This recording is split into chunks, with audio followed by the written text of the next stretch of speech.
먼저 그 토론자를 소개해드리겠습니다.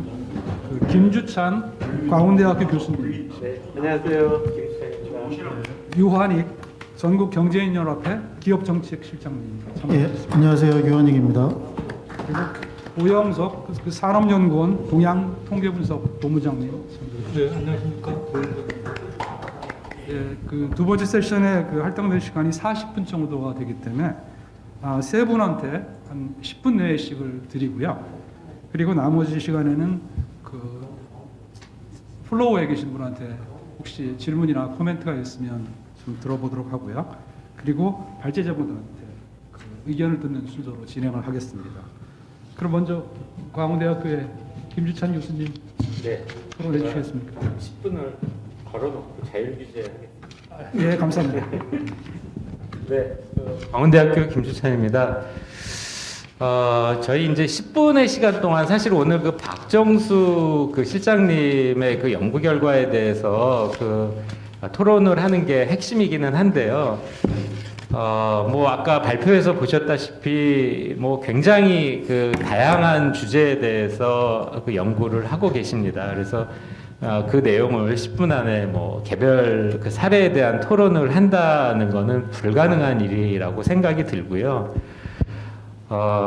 그래서 이제 우선 좀 큰 틀에서 그 소감을 말씀을 드리면, 규제가 어떤 문제를 일으키고 있는지 그 유형별로 지금 말씀을 하고 계시거든요. 그래서 그 부분에 대해서는 굉장히 이제 긍정적으로 평가를 합니다. 또 사례에 대한 심층적 논의가 있었던 점도 사실 굉장히 반가웠습니다. 왜냐하면은 저희가 그 규제 개혁에 대한 총론을 그 이야기하기는 쉬워도 사실 개별 강론 문제를 이야기하기는 사실 어렵거든요. 그래서 저는 오늘 이 토론에서 이 개별 지금 사례에 대한 어떤 그 의견 제시보다는 박정수 박사님이 제시하신 것처럼 왜 이런 개별 이슈에 대한 그 맞춤형 제도 개선이 필요한가를 토론의 주제로 삼아 보았습니다. 이 개별 규제에 대한 그 혁신 방향을 이야기하다 보면은 불가피하게 혜택을 보게 되는 계층이 있고 혜택을 보게 되는 집단이 생기고 또 상대적으로 그 비용을 부담해야 되는 계층이나 집단이 생기게 됩니다. 이때 그 다수의 소비자와 그 소수의 공급자가 생기게 되는 경우가 많은데 사실 그 규제 개혁 논의를 하다 보면은 상대적으로 이해관계가 큰 이 공급자의 목소리가 그 반영이 될 가능성이 높아집니다. 그런데 지금 이 규제 개혁의 이슈를 산업연구원에서 객관적 입장에서 이를 보시게 되면 규제 혁신의 어떤 그 사회적 비용이라는 아까 표현을 쓰셨는데요. 그 사회적 비용이라는 관점에서 볼 수 있게 되고 방향성이 제대로 잡혀갈 수 있을 것이라고 기대가 됩니다. 이런 관점에서 이 산업연구원의 연구가 혁신 성장을 촉진하기 위한 규제 개혁의 구체적인 내용을 제시하고 있다는 점에서 매우 긍정적이다 이렇게 우선 그 말씀을 드립니다. 또 오늘 그 세 분의 발표자께서 큰 틀에서 그 네거티브 규제라든가 규제 유연성 등 큰 틀에서의 규제 개선, 규제 제도의 개선 이야기도 많이 하셨어요. 그런데 이제 그 각각의 어떤 그 내용들이 뭐 논란의 소지, 뭐 혹은 이제 토론의 여지가 이제 있는 이야기들입니다. 그 토론은 뭐 다른 기회에 하기로 하고요. 그런데 이제 이게 당연한 이야기이지만 그 모든 문제를 해결할 수 있는 만능 제도는 없다. 저는 그렇게 생각이 됩니다. 저희가 뭐 비가 오고 태풍이 불고 하면 경우에 따라서는 뭐 우산을 써도 우비를 입어도 장화를 신어도 뭐 홀딱 젖는 수밖에 없는 이제 그런 경우가 발생을 합니다. 근데 그렇다고 그래서 비가 오는데 아무런 대비도 없이 저희가 그 밖에 외출을 할 수는 없는 거 아니겠습니까?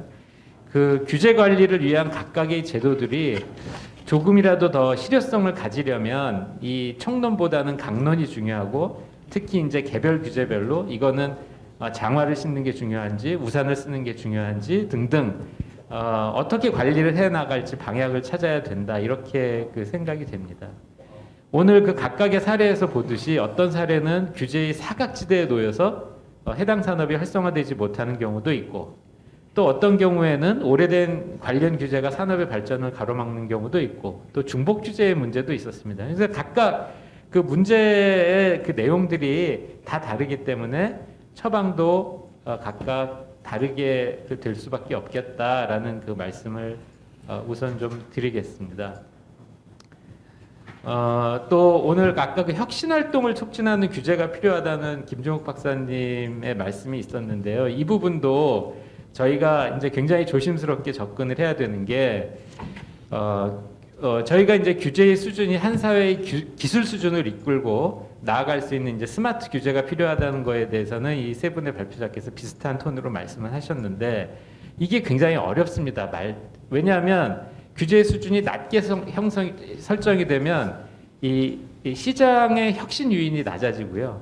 이게 규제의 수준이 또 너무 높게 설정이 되면 이 시장의 혁신보다는 사업의 포기를 유도하는 그 규제가 되는 수가 있거든요. 그러니까 이게 뭐 미국이나 일본에서 어떤 제도를 하고 있다고 해서 우리 사회에도 적용이 되는 게 아니라 우리 사회의 기술 수준이나 산업 수준에 맞게 이 규제의 수준도 적절하게 그 눈높이가 맞게 설정이 되어야 하는데 그 기준에 대한 그 논의는 굉장히 그 전문가들 사이에 또 해당 안건에 대해서 달라질 수가 있기 때문에 그런 점에서도 이해관계자의 이해관계가 또 달라질 수가 있습니다.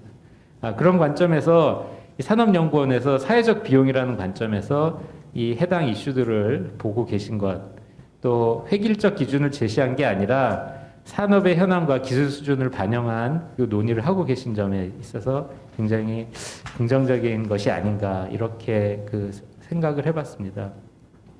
뭐 이 밖에도 그 오늘 말씀은 안 하셨습니다만 그 보고서의 내용에 보면은 역대 정부의 규제 개혁 노력이라든가 뭐 해외 사례라든가 하는 것들이 굉장히 잘 정리가 되어 있어서 이 해당 그 연구를 하시는 분들뿐만이 아니라 실무자들에게도 상당히 그 많은 도움이 되리라고 이렇게 생각이 됩니다. 그런데 저희가 사실 이 규제 혁신과 관련해서 이제 다양한 논의들을 하고 그동안 수십 년에 걸쳐 갖고 이 규제 개혁 노력을 했는데 그럼 그게 지금까지 조금 미흡하고 아직 성에 차지 않는 이유가 무엇이냐 그 원인을 저희가 이제 좀 살펴보아야 하지 않을까 이제 이렇게 그 생각이 됩니다.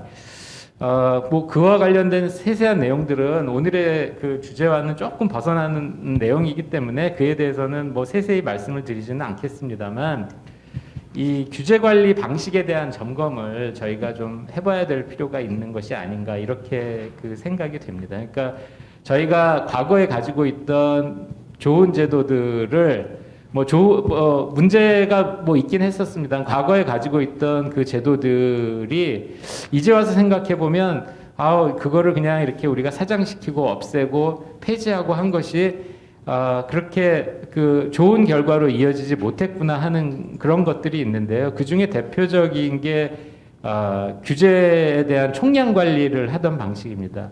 아마 이 규제 연구를 오래 하신 분들은 기억하시겠지만 뭐 몇 년 전까지만 해도 뭐 정부 규제의 총량이 뭐 15,000건이에요, 14,000건이에요. 뭐 규제 개혁한다고 그러는데 규제 총량이 늘었어요, 줄었어요. 뭐 이거 관련한 언론의 보도를 많이 보셨으리라고 생각이 됩니다. 근데 어느 날 슬그머니 그게 없어졌어요.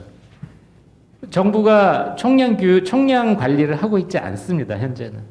그러다 보니까 이게 개별 사안에 대해서는 이 규제가 어떻게 바뀌었는지 하는 거를 뭐 어떻게 뭐 열심히 그 팔로우업을 하면 찾아갈 수 있을런지 모르겠습니다만 정부가 총체적으로 규제 관리를 하고 있는지 또 정부가 규제 혁신을 위해서 어떤 노력을 하고 있는지를 알아보기가 굉장히 어려운 그런 상황이 되고 말았습니다. 그래서 저희가 이 개별 규제에 대한 이제 그 논의 플러스 이 규제의 어떤 그 관리 방식에 대한 점검도 해야 하는 그런 시점이 아닌가 이런 생각이 들어서 그에 대해서 한 말씀 더 붙여서 말씀드렸습니다. 네, 이상입니다. 네, 감사합니다.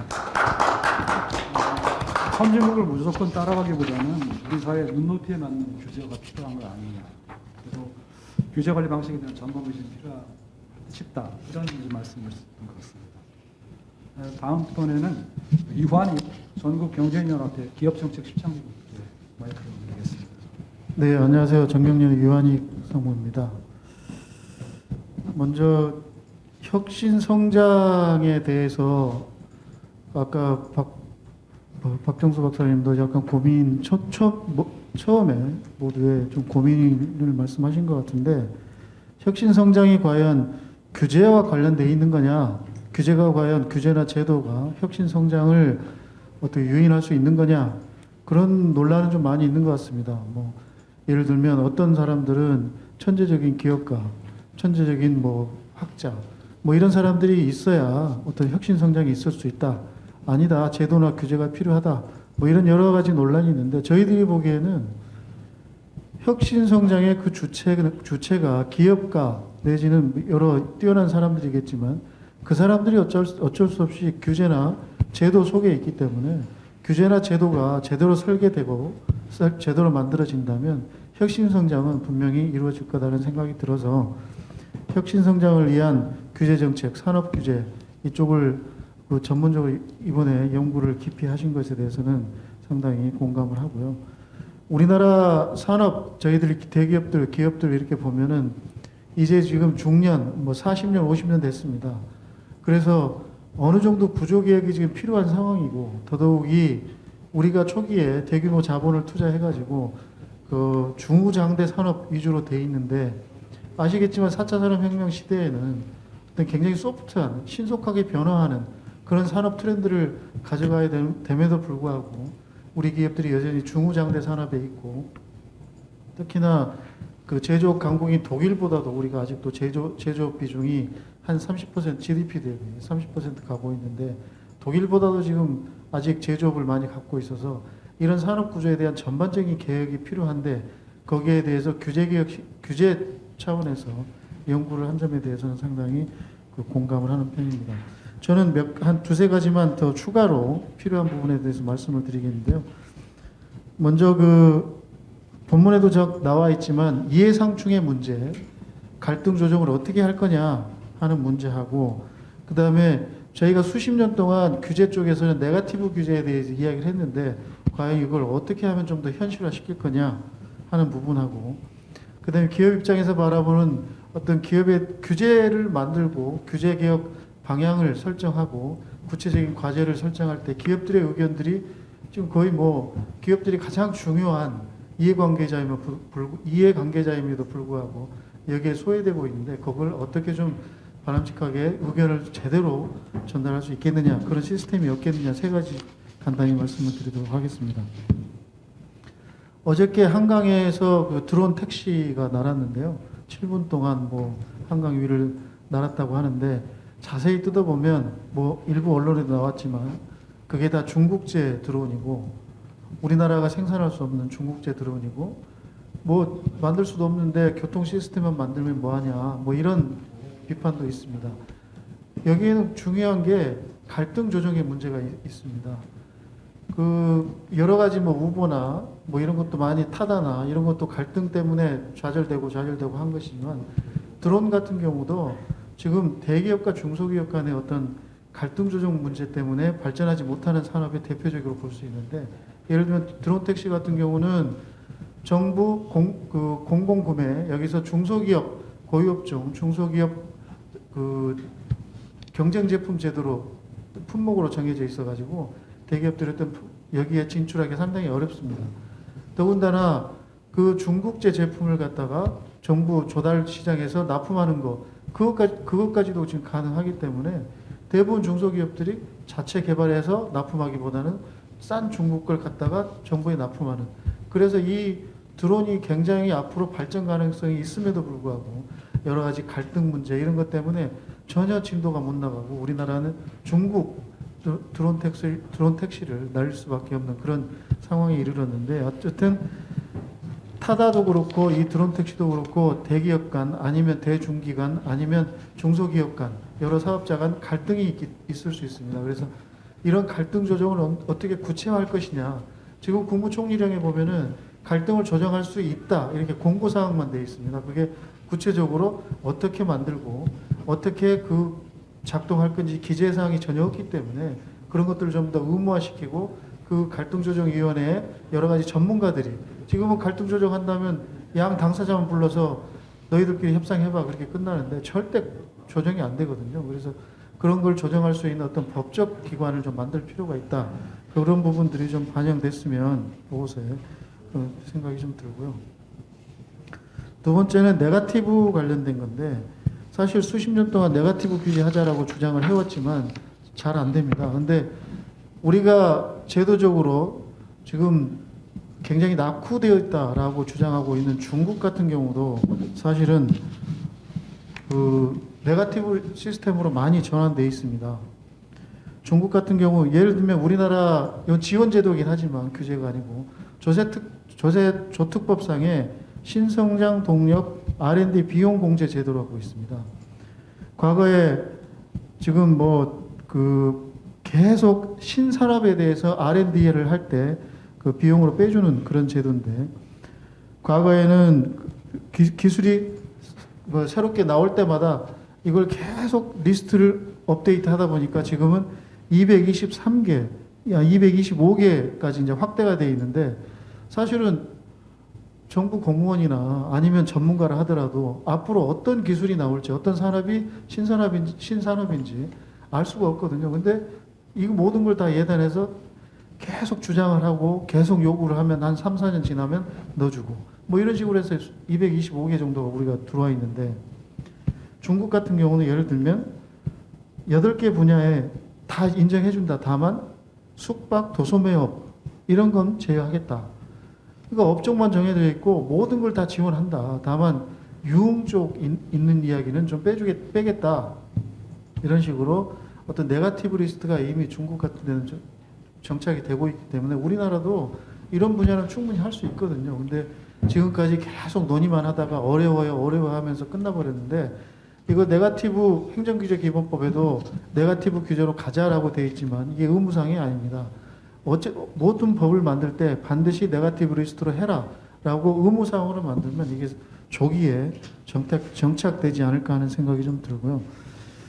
규제개혁 시스템, 특히 기업의 의견 수렴 과정에서 기업에 소외된다는 문제는 좀 마지막으로 좀 말씀드리겠는데요.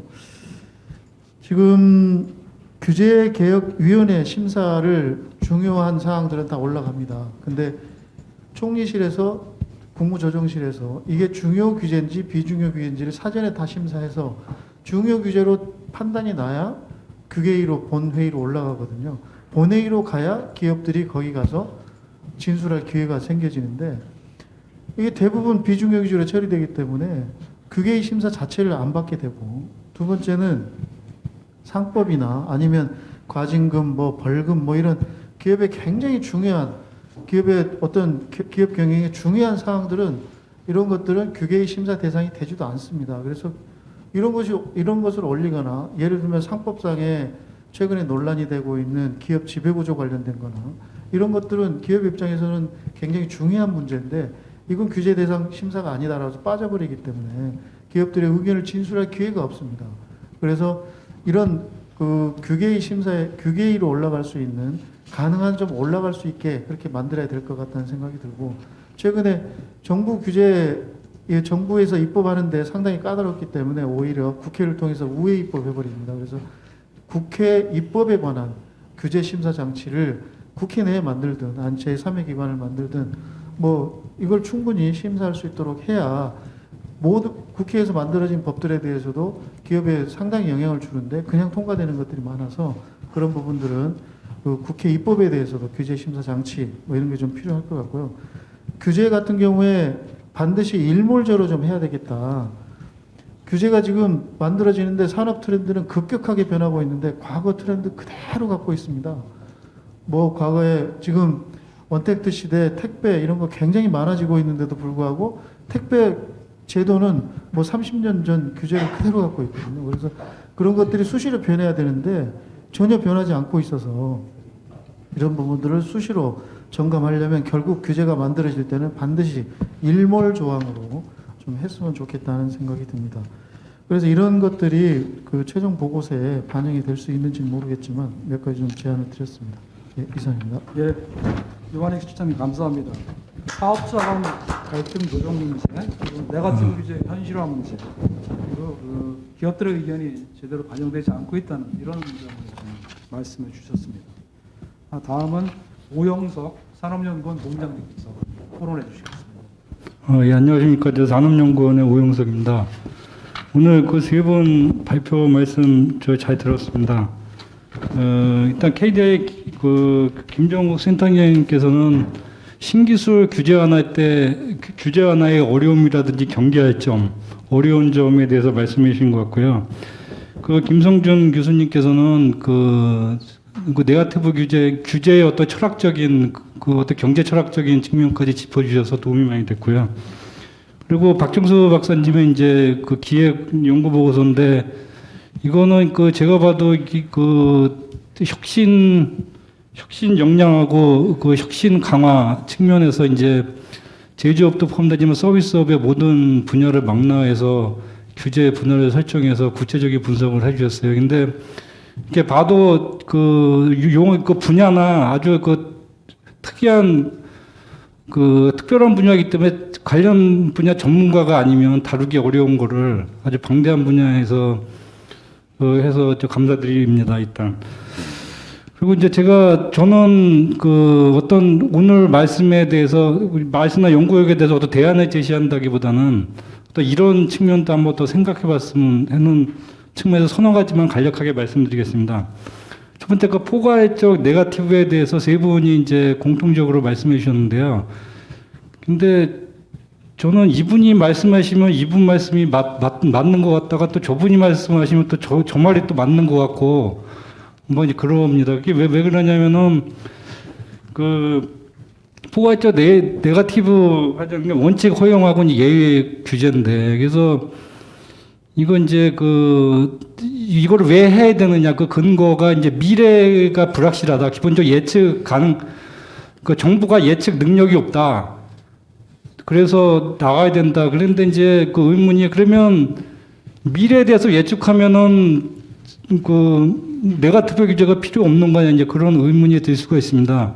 그럼 미래가 예측하면 정부가 다 규제를 통해서 일간 통제하고 이제 그렇게 되느냐, 그런 의문이 들었는데, 아까 김성준 교수님께서 이제 경제 철학적으로 그 개인의 자유와 선택의 자유와 창의 시장 경제에 대해서 말씀해 주셨어요. 그게 근본 철학적인 기반이라고. 그래서 저도 이제 거기에 동의하는 게, 일단 원칙적으로 허용하는 게 이제 시장 경제를 얼마나 신봉하는, 시장 경제는 사실 이제 제가 생각할 때 수요자 공급자가 만나서 의사결정을 하는 건데, 개인의 수요자 공급자의 개인의 경제 동기에 따라서 선택의 자유를 보장해서, 그러니까 이제 결국 자원 배분을 하는 그 시스템인데, 그게 의사결정 과정에서는 가장 민주적인 방식이라고 이렇게 생각이 됩니다. 그래서 이제 그 개인의 의사를 존중한다는 게 철학적 기반인 점이 이제 동의하는데, 근데 이제 그러다 보니까 그러면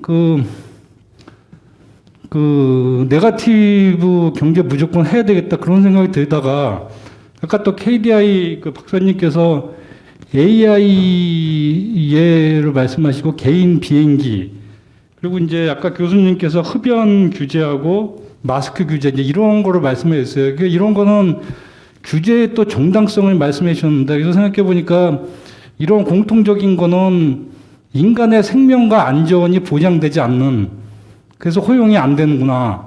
인간의 생명 위협할 수 있고 안전을 해칠 수 있고, 그리고 그 잠재적 범죄 행위인데 거기에 대해서 결과가 나타났을 때 책임지는 시스템도 없고, 이런 걸 규제하는 게 이걸 규제라고 할 수가 있는 건지 근본적인 의문도 듭니다. 그래서 이게 규제의 영역인지 이건 당연히 해야 되는 게 아닌가.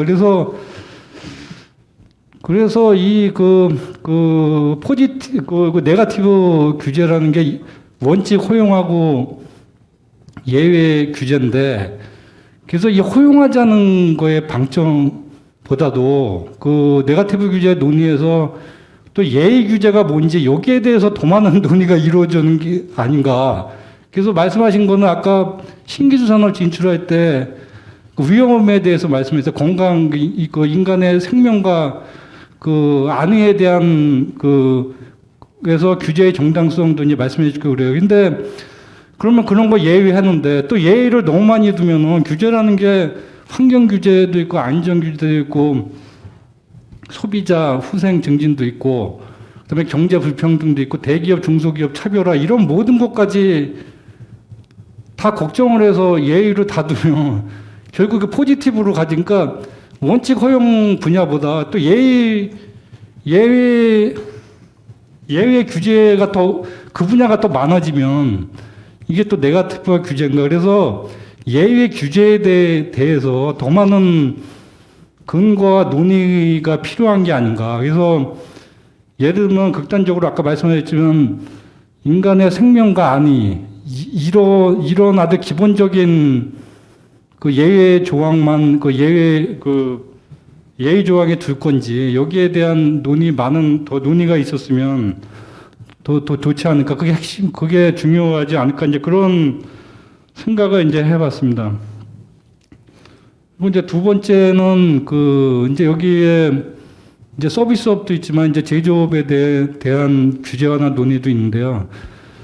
그래서 이제 제가 생각할 때는 특히 교육제의 경우에 이제 제조업 중에 교육제의 경우에는 규제를 논할 때 이게 이제 폐쇄경제 시각보다도 개방경제 시각에서 우리가 이제 실제 무역 의존도도 높고 하니까 그래서 물론 이제 환경 규제 같은 경우 EU 같은 경우에는 국제 환경 규범에 안에서 그 환경을 잘 준수해야 EU에 수입을 할 수 있는 그래서 환경 규제를 잘 지켜야 수출을 할 수 있는 그래서 경쟁력이 강화되는 이런 측면도 있습니다. 그래서 이제 그런 국제 규범에 대한 연구 그리고 이제 또 한 개는 어떤 규제라든지 또 규제 이유가 있을 때 그 규제를 할 때 우리나라 사정만 자원 배분만 보지 말고 세계 시장에서 경쟁하는 거니까 경쟁국들의 규제는 어떤지 그 기업 규제는 어떤지를 좀 봐서 형평성 있게 판단하는 그런 노력이 필요하지 않을까 이제 그런 생각을 해봤습니다. 그리고 이제 세 번째는 신산업을 이제 적용 대상 할 때 이제 산업 범주가 항상 이제 문제가 될 텐데요. 그래서 뭐 산업구조조정이나 신산업이나 신기술 등장이나 이거는 기존의 표준산업 분류 방식대로 이렇게 이루어지는 게 아닌 것 같습니다. 그래서 표준산업 분류는 어떤 지금까지 잘 정착된 그런 산업이나 기업들을 그래서 편의상 나누는 거고 정책 대상이 되는 거는 신기술이라든지 과잉 공급이라든지 사양산업, 부실 기업 이런 거기 때문에 표준산업을 자꾸 개정하려는 노력보다도 표준산업 분류는 나름대로의 이유가 있기 때문에 새로운 정책이 필요해서 산업이나 기업을 규정할 때 어떤 위원회를 만들어서 별도로 정책의 대상이 되는 그런 산업이나 기업의 범주를 정해나가면 되는 게 아닌가. 그래서 아까 KDI 박사님도 2년 주기적으로 점검해자 그랬는데 그런 분류도 주기적으로 산업이나 기업 환경에 따라서 위원회에서 정책 대상 산업 품목을 정해나가면 되는 게 아닌가 이제 그런 생각을 해봤고요. 그리고 이제 마지막으로 사소한 건데 보고서에서 이제 혁신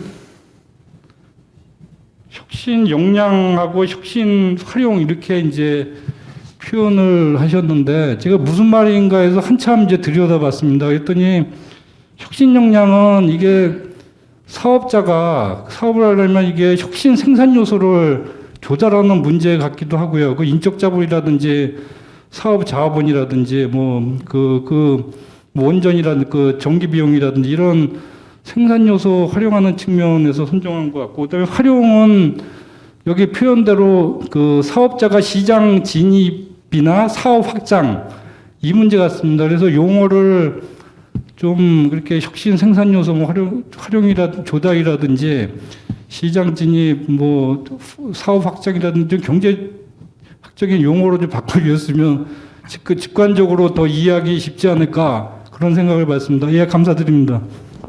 예, 오영석 본부장님 감사합니다. 포괄적 네거티브 시스템에 대한 문제, 그리고 그 경쟁국들의 그 규제 그 현황을 좀 고려할 필요가 있다. 그리고 세 번째로 그 표준산업분류 체제 그 발제에서 그 박정수 본부장님은 이제 현행 그 표준산업분류 체제의 문제를 좀 지적을 하셨는데요. 그 오영석 본부장께서는 개정하려는 노력보다는 그 케이스 바이 케이스로 정책 대상의 범위를 좀 조정하는 게 어떠냐 이런 이제 그 토론을 해주셨습니다. 그 세 분의 지정 토론은 여기서 이제 마치고요. 혹시 그 플로우에서 그 발제하신 분에 대한 내용에 대한 질의나 코멘트가 있으면 혹시 손 들고 좀 해주시겠습니까? 예, 지금 뭐 그럼 그 아무도 안 계신 것 같아가지고요. 제가 두 가지 정도로 좀 질의를 드리고자 합니다. 하나는 그 경북대학교의 김성준 교수님께 드리고 싶은데요. 그 최근에 이제 잘 아시다시피 그 코로나19 사태로 인해서 그 재택근무 등 사실은 이제 디지털 전환이 급격히 진행되고 있습니다. 그래서 이제 일부에서는 디지털 쓰나미라는 표현을 쓰고 있는데요. 이렇게 이 문제가 이제 그 KDI 박사님께서도 발제해서 지적을 하셨습니다만 이제 규제가 굉장히 걸리는 문제인데요. 이러한 그 디지털 쓰나미 사태에 직면해서 과연 우리나라의 규제 시스템이 이를 감당할 만한 역량이 되는지 행정학을 하시는 분이니까 이제 이런 면에서 한번 좀 평가를 해주셨으면 좋겠고요. 그 한 가지 이웃 나라 그 일본의 예를 들면은 최근에 취임한 그 스가 총리는 그 디지털 청을 신설하겠다는 그런 이제 움직임을 보이고 있더라고요. 그래서 아무래도 이 디지털화가 중요해지고 아무래도 이 문제에 대한 규제와 결부되기 때문에 이를 그 다룰 수 있는 우리나라의 그런 규제 역량이 어느 정도 될 것인지를 한번 말씀을 해주셨으면 좋겠고요. 그리고 저 박정수 본부장님께서는 한번 드리고 싶은 질문이 그 규제와 산업 정책의 조화라는 이제 말씀을 하셨어요. 그리고 대상 과제 중에 하나가 우리나라 자동차 산업에 대한 환경 규제가 과도하다 이런 이제 지적을 하셨는데요.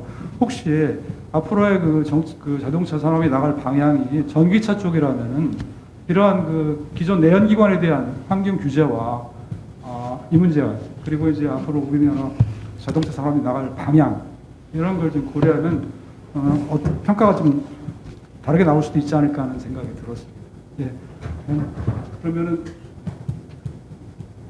규제학회장님께서 먼저 좀 네, 너무 그 토론이 발표보다 내용이 좋아서 제가 아주 짧게 지금 한 4가지 정도만 먼저 말씀드리겠습니다. 저는 그 혁신 성장이라는 말을 들으면 이제 성장이라는 건 뭐 발전, 성장 비슷한 거니까 혁신을 누가 하냐는 거죠. 제가 이해하는 거를 일단 말씀드리겠습니다. 혁신 누가 하냐면 기업이 하죠. 정부가 혁신하지 않고 기업이 혁신하는 겁니다. 혁신은 정의를 보면 쉼페터가 얘기했던 것처럼 창조적 파괴죠. 그 창조적 파괴를 기업이 하는데 자유로운 경제 활동, 기업 활동이 없이 창조적 파괴가 가능하겠느냐는 겁니다. 당연히 그 불가능합니다. 그래서 기업이 가장 자유로운 시스템으로 자유로운 활동으로 갈 수 있는 방향 그런 시스템을 만드는 게 제가 오늘 말씀드렸던 네거티브 시스템입니다.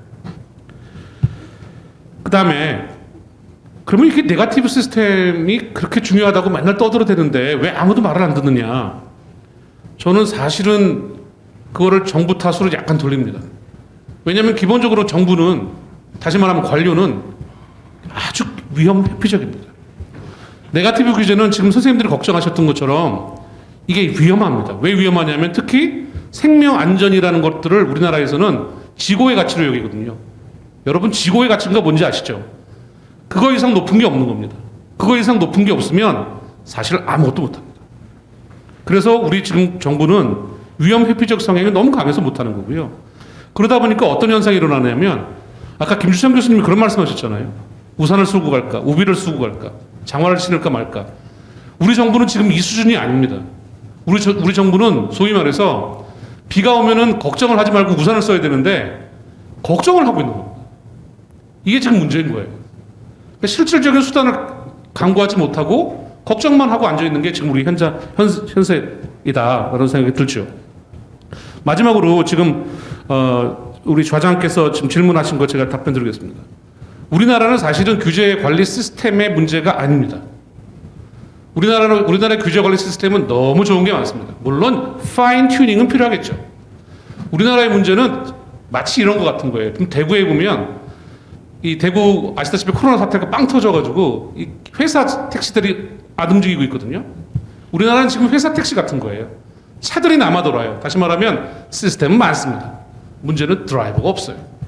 이게 바로 아까 말씀드린 것처럼 정부 관료의 위험 회피 성향과 맞물려서 작동을 안 하고 있는 겁니다. 그래서 자동차의 약간 수준은 바꿀 수 있을지 몰라도 시스템상으로 우리의 문제점이 아니라 오히려 우리는 늘 말씀드리는 드라이버의 문제다. 이렇게 말씀드리고 싶습니다. 예. 예, 감사합니다. 예, 저도 우리나라 규제 체계는 뭐 우리나라 정책 자체가 워낙 다양하고 많아가지고 제도의 문제가 아니라 제도를 운영하는 부분에서 개선해야 될 부분이 일단 많다고 생각을 하고요. 아까 먼저 이제 좌장께서 이야기하셨던 규제와 산업 정책, 자동차 산업을 이야기를 하셨는데, 이 부분은 꼭 자동차 산업이 한 예를 갖다 제가 들긴 했지만은 자동차 산업 때문에 적어 놓은 건 아니고요. 실제 이제 환경 규제가 산업의 경쟁 역량에 저해하는 부분이 자동차, 화학, 몇 가지가 있었습니다. 이제 화학 같은 경우도 아까 이제 원석 박사님 이야기하셨던 외국의 사례 같은 경우는 특히 환경 규제 부분은 대부분이 외국의 사례가 거기 보고서에 이제 들어가 있고요. 그게 문제를 제기하는 거는 그냥 환경 규제 그 자체 때문이 아니라 환경 규제를 적용하는 데 있어 가지고 어느 나라보다 강한 규제, 그리고 어느 나라에서도 뭐 한 두세 개 같이 들어가지 않는데 한국은 두세 개 뭐 외국에서 괜찮다는 환경 규제는 다 걸고 들어와 가지고 하나의 산업에 적용시키고 있다는 게 문제인 거지. 저도 이제 환경 규제 자체가 이제 나쁘다라고 생각지는 않아요. 그렇기 때문에 환경 규제를 적용하는 데 있어 가지고 그래도 산업 정책도 고려해 가지고 규제 정책을 좀 나가자라는 차원에서 이제 말씀을 드린 거고요.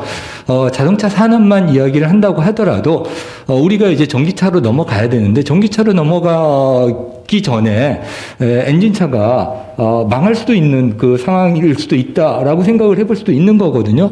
그러니까 이제 그런 차원에서 당연히 이제 넘어가야죠. 그러니까 이제 전기차로 넘어가야 되는데 그런 이제 단계적인 어떤 흐름을 반영을 해가지고 이제 규제 정책이 이루어져야 된다라는 부분으로 이제 저는 말씀을 드렸던 겁니다. 그 다음에 원석 박사님 이야기하셨던 산업의 범위 부분에 있어가지고는 지금 고민을 하고 있고요. 표준 분류 체계 부분도 뭐 저도 분류 체계 자체를 갖다가 건드릴 수 있는 부분은 아니라고 생각을 하기 때문에 조금 더 효과적인 대안을 찾아보고자 생각을 하고 있고. 아까 환경 규제와 관련해서는 이제 경쟁국의 사례들도 지금 많이 제시가 되고 있다라는 부분. 그리고 이제 유한익 교수님 이야기하셨던 부분 중에서 맨 마지막에 이야기하셨던 그 부분, 의원 입법 같은 경우는 원래 지금 항목에 넣으려고 생각을 했는데 시간이 부족해가지고 일단은 마무리하느라고 이제 뺀 게 몇 개가 있습니다. 그게 이제 신설 규제가 훨씬 많다. 그러니까 이제 개혁되는 것보다 신설 규제가 훨씬 많은데 그 부분에 있어가지고 몇 가지 요인들 중에 이제 의원 입법도 이제 제기가 되고 있고요. 그래서 이제 그 부분이 추가적으로 이제 들어갈 때 부분이 있고 개별 규제 쪽에서는 지금 뭐 여러 가지를 다루긴 했지만은 데이터하고 개인정보와 관련된 부분은 추가할 생각을 하고 있습니다. 그 다음에 이제 그 이외에 전체적으로 추가해야 될 부분이 있는지는 한번 검토하고 있는 상황이라고 이제 보시면 될 것 같습니다.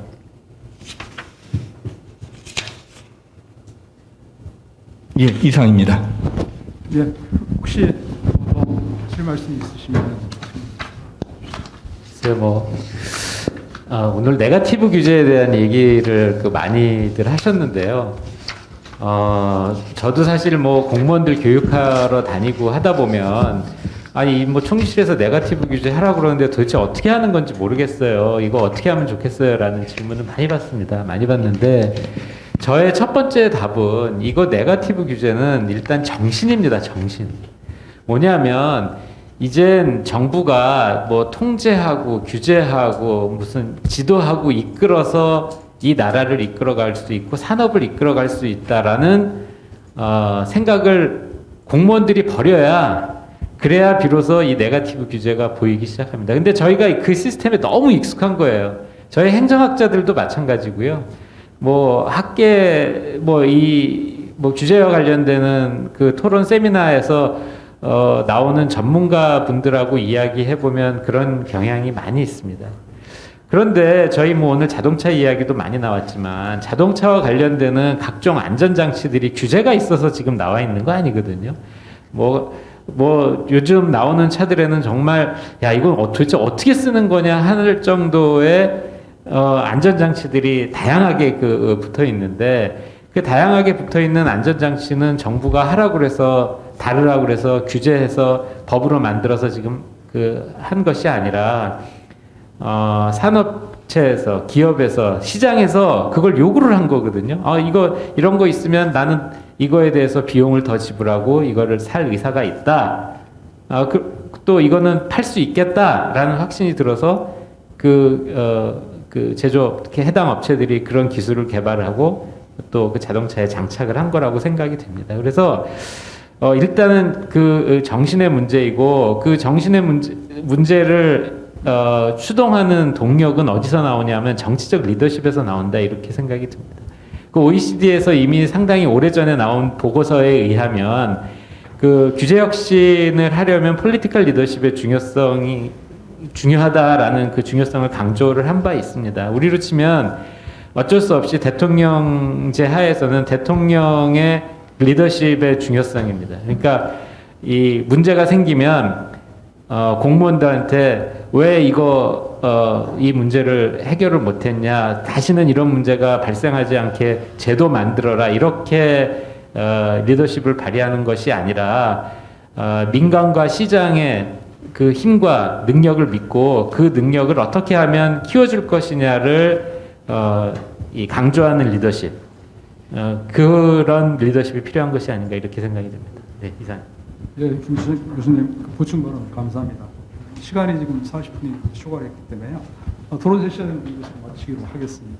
예, 토론에 참가해 주신 토론자, 발제자 감사드립니다.